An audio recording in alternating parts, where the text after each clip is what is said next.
विकास कुमार महानिरीक्षक police Jodhpur range Jodhpur ने बताया कि साइक्लोनर सेल द्वारा नशीले पदार्थों की तस्करी कर आम लोगों के जीवन में अंधेरा करने वाला वांछित इनामी वांछित पुलिस मुख्यालय जयपुर से जारी राज्य के टॉप 25 में शामिल है। अपराधी प्रकाश चाहर को गिरफ्तार करने में सफलता प्राप्त की है, जिसकी गिरफ्तारी पर जोधपुर रेंज से 40,000 रुपए का इनाम घोषित था। साइक्लोनर टीम द्वारा अपराधियों पर धरपकड़ की कार्यवाही करते हुए 6 वर्षों से फरार कई प्रकरणों में वांछित चल रहे 40,000 रुपए का इनामी अपराधी को धर दबोचने में सफलता हासिल की है। कार्रवाई का विवरण: वांछित अपराधी प्रकाश चाहर पुत्र रूगा राम जाति जाट निवासी बलाउन पुलिस थाना सदर जिला बाड़मेर को किया दस्तयाब। अतिरिक्त महानिदेशक पुलिस अपराध शाखा की सूची में टॉप 25 में शामिल है। वांछित अपराधी प्रकाश पिछले 6 वर्षों से पुलिस की गिरफ्त से दूर था। आरोपी का काम उसके नाम के विपरीत होने के कारण अपराधी की गिरफ्तारी हेतु साइक्लोनर टीम द्वारा ऑपरेशन तमस चलाया जाकर अपराधी को धर दबोचा।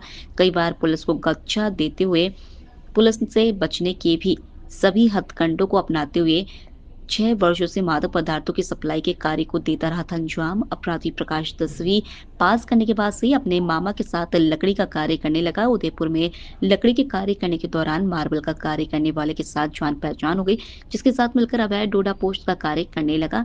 वर्ष 2014 से मादक पदार्थों की तस्करी में लिप्त था। मादक पदार्थों की तस्करी के दौरान अपने पास चोरी की गाड़ी होने से चोरी के प्रकरण में भी वांछित हो गया था। रेंज की साइक्लोनर टीम ने एक और बड़ी सफलता हासिल करते हुए राजस्थान के टॉप 25 में शुमार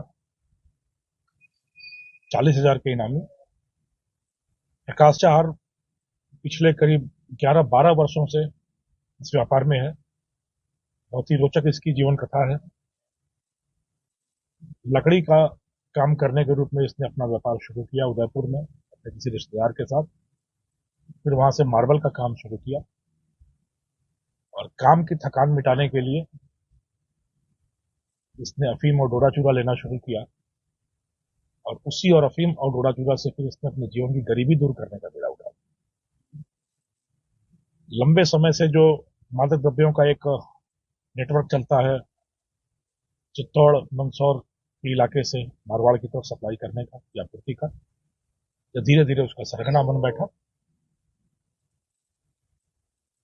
इस ऑपरेशन का नाम ऑपरेशन तमस रखा गया क्योंकि नशे के जहर के माध्यम से लोगों के जीवन में स्याह अंधेरा फैलाने का अभियान शुरू किया। और विडंबना देखिए कि नाम स्वयं प्रकाश था। खुद का नाम प्रकाश और समाज के जीवन में अंधेरा फैलाने का काम, तो इसलिए इसका नाम ऑपरेशन तमस रखा गया था। इसके काम करने का जो तरीका था, इसने अपने आप को निम्बाहेड़ा के एक छोटे से कस्बे में स्थापित कर रखा था। वहीं से अफीम और डोडा चूरा जमा करना और अपने गुर्गों के माध्यम से मारवाड़ में आपूर्ति करना, यह इसका खेल चलता रहा काफी लंबे समय तक। जब हम लोगों ने सरगनाओं पर शिकंजा कसना शुरू किया तो इसके बारे में जानकारी मिली।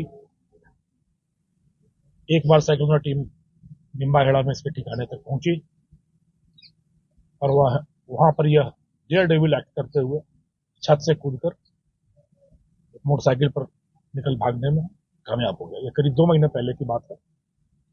निकलकर भागने में कामयाब हो गया और उसके बाद इसने अपना डेरा बॉम्बे में जमाया।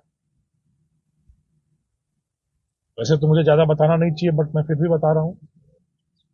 इसका जो साला है उसको हमने अपने कब्जे में लिया। साले के माध्यम से पता चला कि यह बॉम्बे में रह रहा है, मुंबई में, और मुंबई से ही ये बीच बीच में फोन करता रहता है।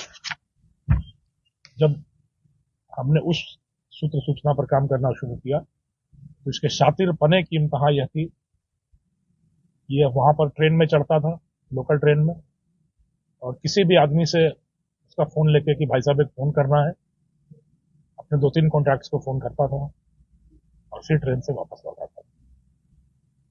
तो कोई ठिकाना मिल नहीं सकता था कि कहाँ रहता है, कैसे रहता है। और जब हमने देखा कि कैसे ट्रेन पे चढ़ता है और कब आखिरी कॉल होता है और कब निकलता है, तो एक पैटर्न पुलिस के पास आया, यह वहां के भाईंदर इलाके में कहीं ना कहीं रह रहा हो सकता है।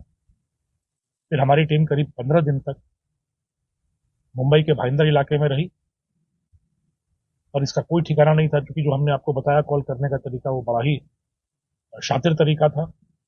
तो वहां लकड़ी का काम करने वालों से जब हम लोगों ने कांटेक्ट किया, कई तरह के मजदूरों से, तो उन्होंने बताया एक है जो बड़ा रईस की तरह रहता है और बड़े बड़े शौक रखता है, पर लकड़ी का कारीगर है। उस ठिकाने पर जब हम पहुंचे तो हमारी बदकिस्मती से वहां से 2 दिन पहले ही निकला था जिसके पास ठहरा था। और जब हमने उस आदमी के तकनीकी चीजों का विश्लेषण शुरू किया तो एक नया पैटर्न निकल के आया गुजरात के नवसारी में। सूरत से आगे नवसारी जिला है गुजरात का, वहां एक नया कॉन्ट्रैक्ट स्टैब्लिश होता दिखा। फिर हमारी टीम गुजरात के नवसारी पहुंची, 5 दिन तक वहां कैंप किया। वहां फिर हम लोग लकड़ी का कारीगर बनकर नौकरी खोजते रहे। एक दुकान में हम लोग पहुंचे वहां नवसारी इलाके में, गांव का नाम बिलीमोरा इलाके में लकड़ी का काम खोजते हुए हम लोग पहुंचे तो वहां एक कारीगर ने हमें इस तक पहुंचाया। ये मालिक है हमारे और ये आपको काम दे सकते हैं, आप इनसे बात करें। तो जब वो ठिकाना हम लोग करीब 5-6 दिन की जद्दोजहद के बाद वहां तक पहुंचे, जब इसकी पहचान हो गई कि ये यही है तो वहां लकड़ी के कारीगर का बड़ा कारीगर बनकर उस्ताद बनकर बैठा है, तो फिर हमने सहयोग लिया गुजरात के नवसारी जिले की पुलिस का, उनकी विशेष टीम के साथ दबिश देकर इसको बिलीमोरा इलाके में गिरफ्तार किया। लोकल से लेकर ग्लोबल तक की खबरों के लिए देखते रहिए सच्ची रिपोर्ट।